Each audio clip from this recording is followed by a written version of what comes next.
안녕하세요. 저는 올해 36살이고 자녀 2명을 키우고 있는 남자입니다.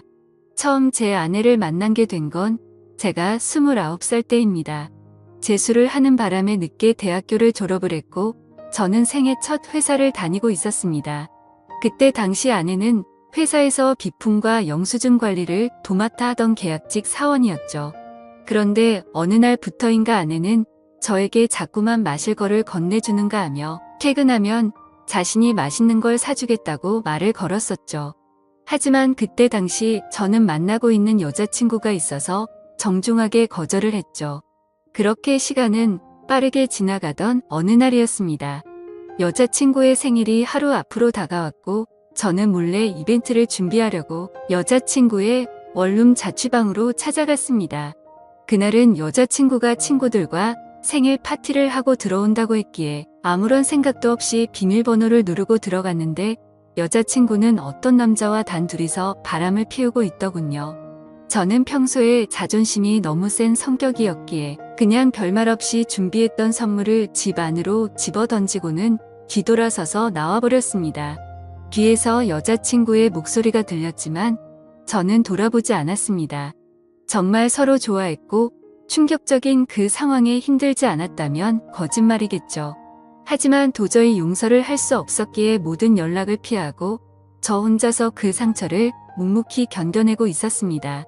그런데 제가 그렇게 힘든 걸 아는지 모르는지 계약직 사원이었던 아내는 제게 매일같이 호감을 표시하더라고요. 사실 저는 아내에게 관심이 없었습니다. 외모는 평범하면서도 귀여운 편에 속했지만 여자에 대해 진절머리가 났던 상태였습니다. 하지만 아무리 거절을 해도 계속해서 제게 달라붙길래 그냥 퇴근하고 술이나 한잔 하자고 말하게 되었죠. 그날 얘기를 들어보니 아내는 가정 환경이 썩 좋지가 않았습니다. 돈을 벌어서 혼자 계시는 어머님과 어린 남동생의 뒷바라지를 하고 있다더군요. 물론 저보다 어린 나이에 기특하게 열심히 사는 모습이 좋아 보였지만 그저 그런 마음일 뿐 아내에게는 전혀 마음이 가지가 않았습니다. 그렇게 퇴근 후 술을 마시는 게 몇 번이 반복되다 보니 점점 외로워져서 정신을 놓은 건지 아내와 함께 시간을 보내게 되었습니다. 사실 그날 이후로 사귄다고 말만 하지 않았을 뿐 다른 연인들처럼 데이트도 하고 사귀는 것과 다름이 없었죠. 그렇게 몇 개월을 지내다 보니 새벽녘에 전 여자친구에게서 연락이 오더군요. 사실 시간도 많이 지나게 되어서인지 별로 대수롭지 않게 생각을 하게 되었고 결국에는 헤어졌던 여자친구와 다시 만남을 가지기로 했었습니다. 그로 인해 퇴근 후 데이트를 하던 아내에게는 이제 서로 신경 쓰지 말고 남남처럼 그냥 지내자라고 말을 해버렸습니다. 하지만 다시 만났던 여자친구와는 며칠도 채 가지 못해서 다시 끝이 나고 말았죠. 처음에는 대수롭지 않게 생각했지만 만나면 만날수록 그때 있었던 일이 자꾸만 떠오르더군요. 더 오래 만나다가는 제게 의처증이 생겨나 버릴 것 같고 상상만 해도 견딜 수가 없어서 또다시 헤어짐을 선택하게 됐습니다. 그러던 중 저녁 늦게 지금의 아내에게서 갑자기 연락이 왔습니다. 한참을 아무 말 없이 망설이더니 임신을 했다고 말하더라고요. 사실 그때 그 이야기를 들었을 때는 많은 생각이 들었죠. 정말 임신을 한 게 맞는 건가? 나를 붙잡으려고 지어낸 이야기가 아닐까라고 생각도 했고 별의별 생각이 다 들었습니다. 저는 다시 한번 확실하냐고 물었더니 확실하다고 하더라고요. 솔직히 그때 당시 아내에게는 정말 몹쓸 짓을 많이 했습니다. 물론 어린 나이는 아니었지만 갑작스러운 상황에 어떻게 이걸 해결해야 할지 몰라 저는 무작정 아내를 무시하기 시작했습니다. 정말 지금 생각해봐도 제가 너무 무책임하기 짝이 없었습니다. 매일같이 울고 불며 이야기를 했지만 저는 끝끝내 아무 말도 하지 않고 모르쇠로 일관했었으니까요. 그리고 눈물만 뚝뚝 흘리는 어린 아내에게 따뜻한 말 한마디도 한 적이 없었습니다. 그렇게 시간은 지나갔고 아내는 마침 계약직 날짜가 종료되어서 회사에 더 이상 나오지 않게 되었습니다. 솔직히 그때는 저도 모르게 안도감이 먼저 들더군요. 이제는 가시방석에 앉아있을 필요도 없겠구나 하면서 말이죠. 정말 지금 생각해도 저는 천하의 나쁜 놈이었습니다. 아무튼 그날이 있고 나서는 멘탈이 제대로 잡혀지지가 않았죠. 그러다 어느 날 친형과 술을 먹게 되었습니다. 이런저런 이야기를 나누다 결국 지금까지 있었던 모든 이야기를 털어놓게 되었습니다. 당연히 친형은 제게 욕부터 하더라고요. 결국에는 부모님 귀에까지 들어가게 되었습니다. 집에서는 난리가 났었죠. 아버지께서는 남의 자식 망쳐놓고 뭐 좋은 일 있다고 매일같이 술이나 마시고 다니냐고 엄청 화가 나셨습니다. 어머니와 친형까지 저의 행동에 엄청나게 비난을 했었고 부모님께서는 집에 한번 데리고 오라고 하셨고 저는 또 무르쇠로 일관했습니다. 하지만 어느 날 형은 제 휴대폰 연락처를 뒤지게 되었고 아내의 연락처를 알아내어서 저를 제외한 가족들이 아내를 만나게 되었습니다. 그러고는 며칠 뒤에 저는 모르게 아내를 집으로 부르셨습니다. 저는 당연히 아무 생각 없이 친구들과 술을 마시고 늦게 집으로 들어갔는데 제 아내가 집에 와 있어서 정말 얼마나 깜짝 놀랐는지 모릅니다. 일단 어쩔 수 없이 저는 아내와 나란히 부모님 앞에 앉게 되었고 부모님께서는 앞으로 어떻게 할 거냐고 화를 내셨습니다. 저는 그냥 술김에 짜증도 나고 이 상황을 빨리 벗어나고 싶은 마음이 컸습니다. 그래서 홧김에 저는 그냥 결혼할 테니까 더 이상 좀 그만하라고 앞으로 이 문제로 왈가불가 하지 말아달라고 말했습니다. 솔직히 홧김에 그런 말을 하긴 했지만 당연히 그때 당시 저는 이 말을 한다고 해서 정말 결혼할 생각은 없었습니다. 부모님 역시 그러라고 말씀하실 일은 절대 없다는 확신에 차서 한 말이었죠. 하지만 예상외로 아버지께서는 그때 그 자리에서 또박또박 말씀하시더군요. 그러면 지금 처잡은 부모님이랑 조만간 만나서 이야기를 하고 싶으니 부모님이 시간 되실 때 자리를 한번 마련해보자고 하시더군요. 이때 당시도 설마라는 생각을 가지고 있었고 술에 취해서 그냥 대충 상황을 정리하고 얼른 일어나서 제 방으로 들어가 버렸습니다. 그렇게 아내는 집으로 돌아갔고 저는 술이 점점 더 올라오더니 제게 말도 없이 집에 찾아온 게 너무 화가 나더라고요. 그래서 새벽 늦은 시간에 전화를 걸었습니다. 차마 입에 담을 수 없는 욕이란 욕을 다하면서 막말을 엄청 쏟아냈습니다. 아내는 저희 부모님이 비밀로 하라고 해서 미리 말 못했다며 그저 미안하다고 울기만 하더라고요. 아무튼 그날 이후로는 부모님과도 말을 하지 않았습니다. 그러자 부모님께서도 저를 없는 사람 취급하시더군요. 그러다가 며칠이 지나서 친형이 제게 얘기 좀 하자고 부르더군요. 무슨 일인가 싶어서 형과 이야기를 하는데 오늘 부모님께서 아내분 어머님을 만나 뵙고 왔다는 이야기를 제게 해주더라고요. 오늘 가보니 그쪽 상황이 많이 힘든 걸 알게 되었답니다. 얘기를 해보니 아내가 벌던 돈들은 전부 처가댁에 장모님과 처남의 생활비로 다 들어갔었고 지금까지 아내가 모아놓은 돈도 없다고 말하더군요. 그쪽이 형편이 좋지 않아서 당장 혼수조차 부담하기가 힘든 상황이라며 제게 어떻게 하려고 이런 일을 벌인 거냐고 묻더라고요. 저는 그 말을 듣고 속으로 만세를 불렀습니다. 이제 부모님께서도 이 결혼을 포기하시겠구나라는 생각이 들었던 거죠. 그리고 그때 당시에 저도 취직을 한 지 얼마 되지 않았었기에 모아둔 돈이라고는 고작 1,000만 원 가량밖에 없었거든요. 하지만 보수적인 성격이었던 저희 부모님은 고집을 꺾지 않으셨습니다. 결혼식이야 가족끼리 조촐하게 치르면 되는 거고 집 문제야 본가에서 같이 살면 다 해결되는 문제니 뭐가 문제냐며 제 기대를 꺾어버리셨습니다. 결국 순식간에 결혼 날짜를 잡게 되었고 일정대로 척척 진행이 되더군요. 저는 그때부터 너무 당황했고 속이 타들어갔습니다. 그렇게 좋아하지도 않았던 여자랑 결혼을 해서 평생을 함께할 생각에 암담하더군요. 그리고 부모님의 고집만 내세우니까 점점 화가 나서 크게 대들기도 했습니다. 제 앞으로의 인생이 달린 문제인데 왜 이렇게 무책임하게 진행하냐고 화를 냈죠. 그러자 부모님은 네가 저지른 문제는 성인이 된 네가 책임지는 게 맞는 거고 네가 결혼한다고 하지 않았냐고 되묻자 저는 할 말이 없어졌습니다. 그냥 그때 당시에는 모두가 저를 망치게 만들려고 하는 것만 같아서 사소한 거 하나하나 다 마음에 들지 않았고 고슴도치처럼 모든 게 날이 서서 삐뚤게 느껴졌습니다. 아내에게도 못된 말을 계속했습니다. 이따위로 억지로 결혼한다고 달라질 것 같냐며 나를 만나봤자 돈도 없어서 아무것도 못 해줄 거고 시집살이가 그렇게 호락호락할 것 같냐고 말했습니다. 그리고는 정말 너한테 잘해줄 자신이 없으니까 고집 피우지 말라고 했죠. 하지만 제가 그런 말을 할 때마다 자신이 더 잘하겠다며 말하는데 너무 답답하고 그 상황이 싫었습니다. 심지어 친한 친구 놈들 몇몇과도 술을 먹다가 이 이야기가 나오면 친구들은 온갖 욕을 제게 했죠. 그래서 점점 이 일로부터 자유로워지고 싶다는 생각이 들기 시작했고 결국 제 책임을 통감하고 모든 사람의 뜻대로 그냥 결혼을 하기로 마음을 먹었습니다. 하지만 너무 삐뚤어져 있었던 저는 그렇게 마음을 먹고도 막말을 입에 달고 살았죠. 부모님께는 잘 살 자신이 없으니 행복한 결혼 생활을 할 거라는 기대는 하지도 말라고 했고 아내에게도 늘 차갑게 몹쓸 말들을 많이 했습니다. 그리고 결국에는 결혼을 하게 되었습니다. 정말 좋아서 한 결혼도 아니었으니 신혼생활은 말할 것도 없었습니다.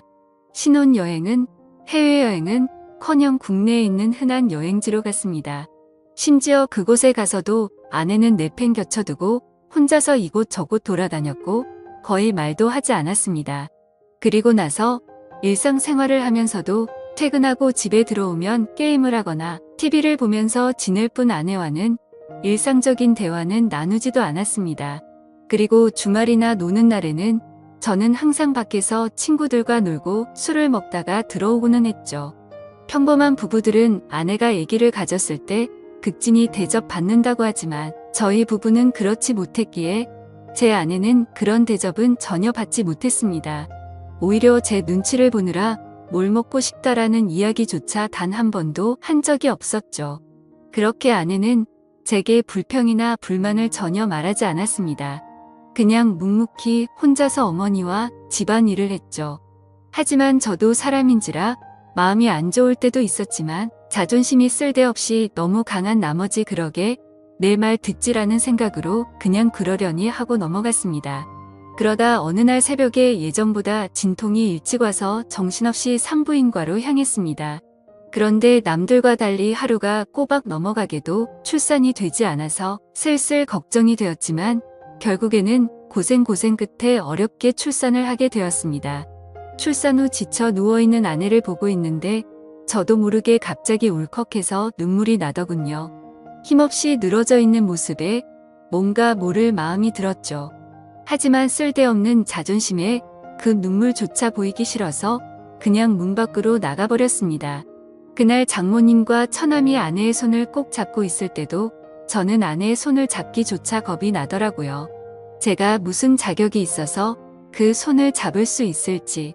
그냥 무심한 척 수고했다는 말 한마디를 남기고는 그렇게 나왔습니다. 그날 이후로는 제 아내에게 미안한 마음이 많이 생겨났습니다. 언제나처럼 무뚝뚝하게 아내를 대했지만 마음은 그렇지 않았죠.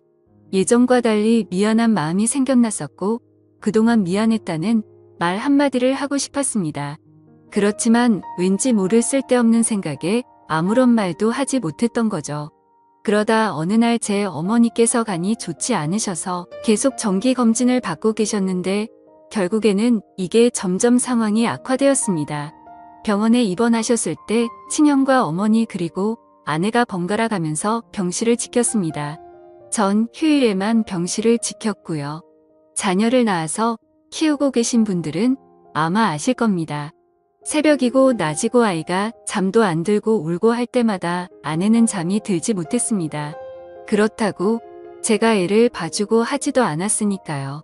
그렇게 잠도 제대로 못 자고 병실에서 간호를 했으니 그 피곤함은 말로 표현할 수가 없을 거란 거 잘 알고 있었습니다. 그런데 그때조차도 따뜻한 말 한마디 하지 않았습니다. 병실에 있던 다른 분들조차 며느리가 진짜 효녀라며 저한테 장가 잘 갔다는 칭찬을 할 때도 아무런 말도 하지 못했습니다. 입이 두 개라도 할 말이 없는 건 당연했던 거죠. 다행히 수술은 잘 되었고 어머니께서 퇴원하시기 전까지 아내는 그렇게 육아와 병간호를 했습니다. 어머니가 몸이 괜찮아지시고 집에 오셨을 때 부모님께서 물려받은 땅을 팔았다며 1억 5천만 원을 주셨습니다. 근처 전세라도 얻어서 이제 분가라고 하시더라고요. 아내는 한사코 괜찮다고 말하는데 저는 그러자고 했습니다. 사실 이때 그러자고 말을 한 건 아내에게 미안한 마음이 너무 커서였습니다. 아무래도 시부모님이랑 같이 사는 것보다는 그래도 무뚝뚝한 남편일지라도 아들과 셋이서 사는 게 나을 거라고 생각했죠. 부모님은 당연히 그렇게 하라고 하셨고 아파트로 전세를 하나 구해서 분가를 했습니다.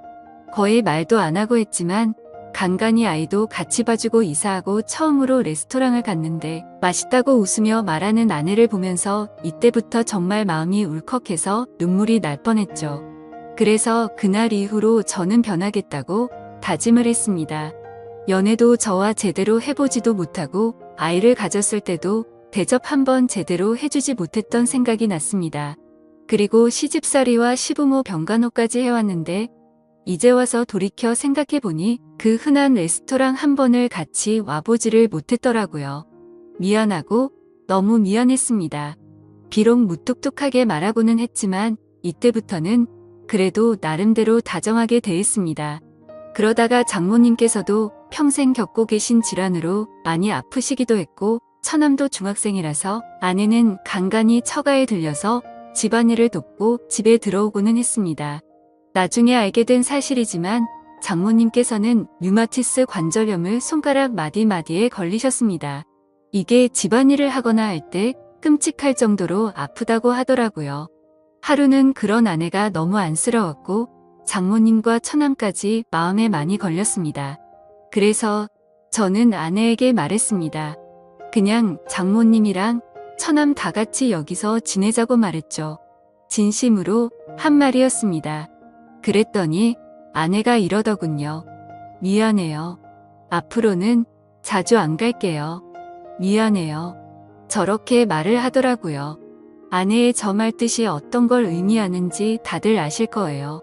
아내는 제가 처갓집에 자주 가는 걸 못마땅하게 생각해서 비꼬는 마음으로 저렇게 말을 한 걸로 오해를 한 거였습니다. 지금까지 하지 못했던 미안한 말과 참았던 눈물이 울컥해서 쏟아져 버렸습니다. 아내 손을 꼭 붙잡고 미안하다고 말하면서 애처럼 너무 서럽게 울어버렸습니다. 당황해하는 아내에게는 그동안 정말 미안했다면서 앞으로 살면서 그동안 잘못했던 거 천천히 다 갚을 테니 용서해달라고 정말 서럽게 울었습니다. 그리고 처음으로 아내와 오랫동안 마음에 있었던 많은 말들을 이야기했습니다. 그동안 잘해주지 못해서 미안했다는 말과 함께요. 아내 역시 눈물을 흘리며 그렇게 처음으로 서로 꼭 안고 같이 울었네요. 그 일이 있고 나서 아내가 장모님께 같이 살자고 이야기를 했을 때 장모님께서는 완강히 거절하셨습니다. 사실 이건 당연하다고 생각했죠. 사위라고 하나 있는데 자기 딸을 그렇게 서럽게 만들었는데 이 집으로 들어오면 얼마나 눈치를 줄까? 라고 당연히 생각하셨을 것 같습니다. 본가에 계시는 부모님께서는 흔쾌히 그렇게 하라고 허락을 하셨고 결국에는 제가 처가댁에 가서 장모님께 무릎 꿇고 사죄했습니다. 그동안 죄송했다고 앞으로는 정말 잘하겠다고 했죠. 그렇게 장모님을 겨우겨우 설득해서 같이 살게 되었습니다. 지금은 그 누구보다 아내만 사랑하고 전에는 상상도 못한 애교도 떨면서 그렇게 살고 있습니다. 세상에서 아내가 가장 예뻐 보이고 가장 사랑스럽네요. 집안일도 제 나름 열심히 돕고 있고 육아도 열심히 하고 있습니다. 그리고 아내와 저 사이에는 예쁜 딸아이도 한 명 더 생겨났고 더 예쁜 가정을 이루게 되었죠. 이게 제게 있었던 5년 전 이야기입니다. 지금은 장모님과 처남 그리고 제 아내와 자식들 이렇게 6식구가 다 같이 행복하게 살고 있습니다. 넉넉지 않은 형편일지 몰라도 휴일이나 주말이 되면 가능하면 가까운 곳으로라도 바람을 쐬러 다니고 있고요. 지금은 아내에게 잔소리도 들어가면서 지내지만 그 누구보다 행복하게 해주려고 아내를 여왕처럼 받들고 지내고 있습니다. 그런 저를 기특하게 보셨는지 장모님도 항상 우리 사위가 최고라며 저를 감싸주시고 온 가족이 서로를 너무 애틋하게 생각하고 행복한 나날을 보내고 있네요. 지금은 정말 그 어느 때보다 행복합니다. 제 착한 아내 덕분에 저의 못난 모습들이 고쳐진 것 같아서 정말 고맙게 생각합니다. 아마 그때 아내가 저를 버리고 떠나버렸다면 저는 그저 그런 인생을 살고 있었을 테고 평생 후회만 하면서 살았을 것 같다고 생각이 드네요. 앞으로도 저는 과거의 아내에게 잘 해주지 못했던 걸 평생 갚아 나가려고 합니다. 물론 평생이 걸려서 제가 잘하더라도 그 큰 상처를 준 건 다 갚지 못하겠지만 지금은 제 아내도 행복하다고 말해주니 너무 미안하고 고마운 마음만이 가득하네요. 제 사연을 읽어주셔서 감사드립니다.